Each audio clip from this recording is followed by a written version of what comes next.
wabarakatuh. Waalaikumsalam. Yang saya hormati Kepala Sekolah SD 149 Seluma, yang saya hormati Ketua Prodi Pendidikan Jasmani Universitas Bengkulu, yang saya hormati Bapak Ibu guru, kemudian adik-adik peserta dari pengabdian masyarakat Universitas Bengkulu. Sebelumnya saya ucapkan terima kasih telah memberikan saya ruang dan waktu untuk menyampaikan materi tentang meningkatkan kompetensi profesional guru olahraga tingkat sekolah dasar melalui pengembangan kids athletics. Kalau dari judul, mungkin Bapak Ibu aku berpikir bahwa wah ini terlalu olahraga, ya. Sedangkan tidak semua guru di SD 149 ini semuanya guru olahraga. Tapi saya akan menjelaskan bagaimana atletik ini bisa kita terapkan di setiap mata pelajaran di sekolah dasar. Sebelum saya perkenalkan diri dulu Bapak Ibu, nama saya Aris Kumadi MPD. Saya angkatan 2011 di Penjas, gitu ya. Junior dari Ibu Ade. Jadi sebenarnya saya itu agak segan karena ada senior. Untuk pengalaman saya Bapak Ibu perlu diketahui bahwa kenapa tadi saya bilang bahwa saya akan mengkombin antara atletik ini ke setiap pelajaran di sekolah dasar. Saya memiliki pengalaman mengajar di PGRI sebelumnya, yaitu Pendidikan Guru Madrasah Ibtidaiyah, kurang lebih 5 tahun ya, di IAIN Curug dan UIN-FAS, UIN Fatmawati Soekarno. Kebetulan saya mengajar di PGRI sehingga saya bersentuhan langsung dengan olahraga dan pendidikan sekolah dasar. Saya bilang tadi bahwa kalau lihat judulnya itu terlalu olahraga, tapi kita akan coba bagaimana kita belajar mengkombin antara pendidikan olahraga jasmani ini dengan mata pelajaran yang ada di sekolah dasar. Kids athletics, kalau kita ketahui bahwa atletik itu adalah mother of sport atau ibunya dari olahraga, karena setiap olahraga yang ada di dunia ini asalnya berasal dari atletik. Ya, karena semua olahraga baik itu permainan, olahraga terukur itu pasti asalnya dari atletik. Mulai dari lari, lompat, lempar dan sebagainya. Landasan dari atletik ini yang pertama adalah mengembangkan gerakan. Seperti yang sama-sama kita pahami bahwa di sekolah dasar ini tentunya mengajar anak yang berusia 6 sampai 12 tahun. Seperti kita ketahui, anak 6 sampai 12 tahun itu adalah masa-masa sedang tumbuh-tumbuhnya atau berkembangnya dari anak-anak itu. Mulai dari gerak dasar, kemudian gerak lanjutan, ataupun pengetahuan. Makanya dari itu, kita harus membuat setiap mata pelajaran yang ada di kelas itu menjadi menyenangkan. Bukan hanya sekedar ketawa kemudian bermain sebagainya, tapi melalui gerak pun kita akan membuat anak-anak itu untuk senang dalam belajar. Seperti kita ketahui bahwa anak-anak terkadang mereka itu hanya menyukai 1-2 pelajaran saja, kemudian menyingkirkan dalam pikiran mereka pelajaran-pelajaran yang tidak mereka suka. Mohon maaf, saya menyampaikan bahwa seperti matematika, anak-anak mereka tidak suka, mungkin seperti itu. Itu kalau pemikiran anak-anak. Tapi kita bisa menghilangkan stigma yang ketidaksukaan itu menjadi mereka suka dengan pelajaran. Melalui apa? Melalui gerak. Nah, makanya gerak anak itu bisa kita kombinasikan di dalam setiap pelajaran yang ada di sekolah. Apa contohnya? Misalnya tadi saya menyinggung tentang matematika. Kita belajar itu bisa nggak dengan bergerak? Bisa. Ya. Misalnya di usia 6 sampai 8 tahun di kelas 1 sampai kelas 2 itu, bagaimana supaya anak itu menyenangi apa yang ibu inginkan? Kita bisa mengkombinasikan antara pelajaran tadi, contohnya di matematika, dengan pelajaran gerak 4. Misal kita memberikan permainan dengan mengambil nomor. Ya, kita menggunakan ruang kelas saja, tidak perlu di ruang. Misalnya. Ibu taruh di sana nomornya, kemudian anak-anaknya sebelah kiri, kemudian ibu memberikan instruksi. Bisa coba cari angka hasil penjumlahan 1 tambah 1. dua. Mereka berlari mencari nomor 2, serahkan ke sana, diperlihatkan nomor 2. Benar atau tidak? Benar. Nah itu kan di mana atletiknya dari mereka berlari tadi atau mereka berjalan tadi? Di mana matematikanya? Mereka berpikir belajar berhitung tadi. Jadi kan setiap setiap pelajaran yang ada di sekolah itu bisa dikombinasikan dengan atletik. Nah kemudian alasan yang kedua, anak-anak bukan orang dewasa kecil. Nah, kenapa kita bilang bukan orang dewasa kecil? Terkadang kita menuntut anak-anak itu sangat keras, mereka harus dewasa dengan usianya yang seharusnya belum dewasa. Ya. Nah, di usia sekolah dasar, anak-anak itu adalah masanya sedang bermain, masa harus bergembira. Mereka belum boleh kita beri tekanan yang terlalu besar. Ya. Jadi bagaimana caranya? Ya tadi, melalui bermain, melalui gerak tadi. Ya. Silakan ibu berikan materi yang misalnya rumit yang harus mereka pelajari, tapi harus ditambah dengan apa? Harus ditambah dengan cara bermain. Ya, baik itu bahasa Indonesia, kemudian matematika, PKN dan sebagainya. Ya, jadi setiap setiap pelajaran itu bisa kita kombinasikan dengan pergerakan. Ya. Nah kemudian landasan yang ketiga itu usia anak sekolah dasar merupakan masa multilateral. Jadi di usia sekolah dasar ini anak-anak itu sedang belajar bagaimana caranya menjalin hubungan terhadap siapa? Terhadap peserta didik dengan peserta didik yang lain, peserta didik dengan guru, peserta didik dengan lingkungannya. Nah, bagaimana mengenal itu? Ya dengan cara bergerak tadi.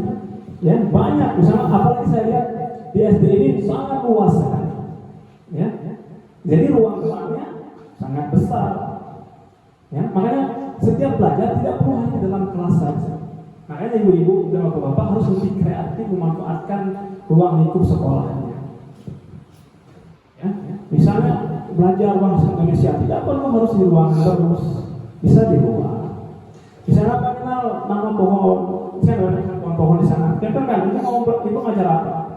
Misalnya mengajar kata-kata baku, tempelkan itu di pohon-pohon itu. Berikan waktu sekarang ibu beri waktu 30 menit. Silakan kumpulkan kata-kata baku yang sudah ibu tempelkan setiap pohon. Jangan mereka mencari, mau berlari, mau berjalan, mau melompat. Itu adalah salah satu cara bagaimana mereka berinteraksi dengan lingkungannya. Sehingga apa? Interaksinya dapat, belajar bahasanya dapat, bergeraknya juga dapat. Ya, makanya saya sering menyampaikan kepada mahasiswa saya bahwa kita, ya, guru itu jangan hanya sekedar fokus di kelas saja. Ya, baik itu guru mapel yang di kelas maupun guru penjas. Kita perlu ketahui bahwa setiap guru mapel itu harus memahami bagaimana supaya mapel yang kita pelajari itu lebih menyenangkan dari guru-guru yang lain. Makanya kita harus lebih kreatif lagi. Nah kemudian terutama untuk guru olahraga tugasnya lebih berat lagi. Apa lebih berat kan? Mengajarkan guru-guru yang lain bagaimana cara bergerak dengan baik. Seperti itu. Jadi ada komunikasi antara guru mapel yang lain sama guru olahraga. Nah kemudian apa landasan lebih besarnya? Kita di setiap di setiap tingkatan sekolah ada perlombaan mungkin yang dikenal dari kecamatan itu adalah O2SN. Nah O2SN itu bukan hanya sekedar olahraga saja, tapi ada ilmiah juga dan lain-lain. Nah bagaimana kita harus saling berkoordinasi antara guru olahraga dan guru-guru mata pelajaran yang lain. Ya, nah kebanyakan kita memang mohon maaf Bapak Ibu, beberapa sekolah yang saya temui memang kita lihat bahwa memang guru-gurunya yang tidak mau untuk berkembang, tidak mau untuk bergerak. Banyak yang hanya sekedar memberikan mata pelajaran ya bebas, 19 memberikan itu saja ya terserah mau anak dapat tidak dapat, yang tadi saya sudah menyampaikan, tapi itu tidak boleh lagi sekarang. Apalagi sudah kurikulum merdeka belajar, bagaimana anak-anak itu merasa merdeka ketika di sekolah, ya mereka merasa merdeka ketika di sekolah itu. Makanya kita harus lebih kreatif, produktif, dan inovatif dalam proses pembelajaran. Oke, kemudian selanjutnya, nah ini kita tadi sudah panjang lebar membahas tentang Kids Athletics. Apa sih yang itu? Ya, Kids Athletics merupakan salah satu program pengembangan dasar terbesar di dunia olahraga. Dibuat pada tahun 2005. Kids Athletics telah diimplementasikan di 134 anggota Federasi World Athletics dan telah menarik penonton dari seluruh dunia dengan lebih dari 13 juta anak. Sama seperti negara lain, Kids Athletics juga sangat populer di Indonesia. Nah, memang sekarang, apalagi untuk kota besar itu, Kids Athletics itu sudah berkembang dengan pesatnya. Jadi sekarang itu setiap event itu pasti ada Kids Athletics. Mau itu lari, mau ada jalan maupun ada lompatnya. Jadi anak-anak itu sedang diajak bagaimana sih supaya kamu itu mengembangkan sendiri kemampuan kamu. Ya, mereka belajar bukan lagi disuap. Ya, mereka belajar itu bukan lagi disuap, belajar. Jadi bagaimana anak-anak itu mengenal potensi diri mereka. Misalnya kalau mereka memiliki potensi di bidang ilmiah, ya apa pembelajaran yang bersifatnya kognitif, maka itu sudah mampu untuk dikembangkan. Nah, ada juga anak-anak yang memiliki potensi di bidang geraknya, olahraga, itu juga harus kita bantu. Makanya anak di sekolah itu setiap guru memiliki peran yang sama. Nah, kalau sekarang tidak. Kalau sekarang itu banyak yang urusan kayak siswa-siswa itu pasti diserahkan ke guru olahraga. Mau apapun itu bidangnya pasti diserahkan ke sana. Ya. Nah, makanya yang saya bilang tadi bahwa tugas guru olahraga sekarang itu harus lebih berat. Kenapa? Mengajak guru-guru yang lain untuk mengembangkan potensi yang ada di sekolah itu. Nah sekarang yang beberapa kegiatan yang sangat populer dalam Kids Athletics, ya, yaitu ada Kangasket, Frog Jump, kemudian Formula One, kemudian ada Turbo Throw. Nah ini adalah jenis permainan yang bisa dikembangkan, baik itu setiap kegiatan di sekolah, di mata pelajaran maupun setiap kegiatan perlombaan. Nah ini tentang Kangasket, ya, lari kawang. Bapak Ibu, lari kawang ini kalau kita lihat ya hanya sekedar berlari saja. Tapi kalau kita kombinasikan dengan pelajaran lain, maka sangat menarik bagi siswa-siswi kita. Bapak Ibu mau kembangkan ke mata pelajaran apa? Tinggal tambah saja gerakan Kangasket ini mau ditambah dengan mata pelajaran apa? Silakan saja. Tadi saya sudah contohkan dengan misalnya pelajaran matematika, ya kan? Atau pelajaran bahasa, atau pelajaran yang lain. Ya, jadi silakan. Misalnya dengan ada rintangan-rintangan kayak gawang dan sebagainya, tinggal ditambah saja. Mau materinya apa yang ditambahkan. Nah kemudian permainan kedua adalah frog jump, atau seperti kita bilang lompat kata. Ya. Kalau lompat kata ini sangat terkenal dari zaman kita kecil sampai besar, itu terkenal sekali. Ya. Mungkin ini saya tanyakan kepada Bapak Ibu. Dengan lompat kata ini, pelajaran apa yang bisa kita kombinasikan? Misalnya berhitung bisa. Apa misalnya? Bisa lalu Pak. Misalnya saya kombinasikan dengan pelajaran keluarga negara atau PKN. Ya, misalnya saya buat seperti kita masih kecil dulu. Misalnya kita buat kayak kota-kota, kemudian kita berikan logo Pancasila. Misalnya seperti itu. Kita taruh padi, kapas, ya kan? Bintang dan lain-lainnya. Tinggal masukkan saja. Gambar sila pertama apa? Ya kan? Apa? Maka mereka akan lompat ke gambar itu, tinggal dikoreksi, benar atau tidak? Ya? Oke, misalnya anak kedua, coba lompat ke sila nomor 3, benar atau tidak? Nah itu salah satu proses belajar. yang kita kompetisikan dengan permainan gerak tadi. Gitu. Ya. Nah, kemudian ada permainan ketiga yaitu lempar lembing atau kita sering bilangnya adalah turbo throw. Ya. Jadi permainan-permainan olahraga yang sering kalian temukan di sekolah itu pada prinsipnya adalah bisa masuk di setiap kegiatan yang ada di sekolah. Nah, terutama guru-guru olahraga ini, kamu harus lebih produktif lagi, lebih inovatif lagi, supaya apa? Supaya membantu sekolah itu menonjolkan potensi yang ada di sekolah itu. Misalnya anak-anak tadi saya bilang bahwa ada yang potensinya di bidang kognitif, ada yang di bidang gerak. Ya, jadi harus mampu, baik itu dari penciptaan peralatan, penciptaan permainan dan lain-lain. Karena tujuannya apa?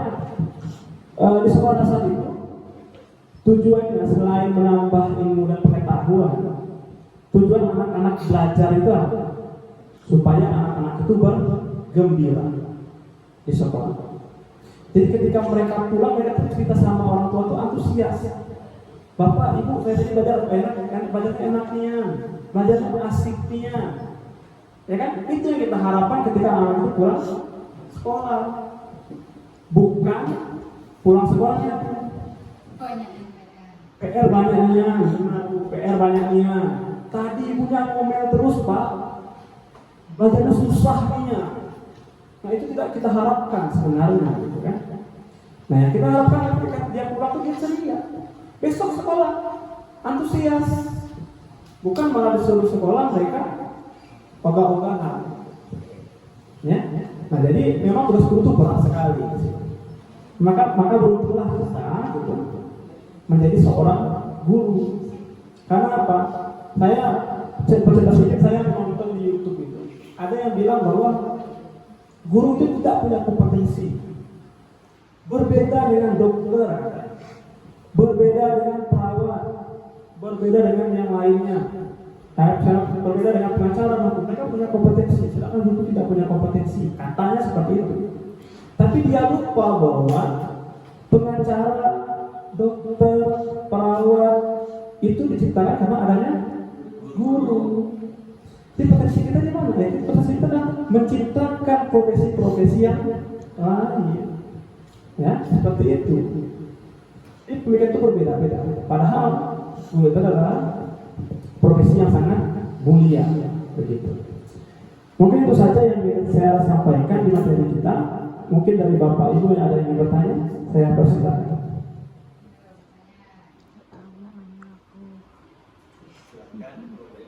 Ada Pak Yusuf, Tinggi, Pak Adi,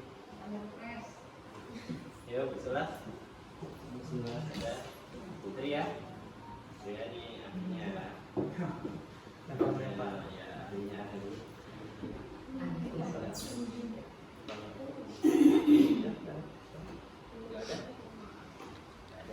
Baik, kalau tidak ada mungkin saya ucapkan terima kasih Bapak Ibu telah mendengarkan materi dari saya. Semoga apa yang saya sampaikan bermanfaat untuk saya, bermanfaat untuk kita semua demi masyarakat Indonesia yang lebih maju dan lebih sejahtera. Baik, itu saja saya akhiri. Assalamualaikum warahmatullahi wabarakatuh. Waalaikumsalam warahmatullahi wabarakatuh.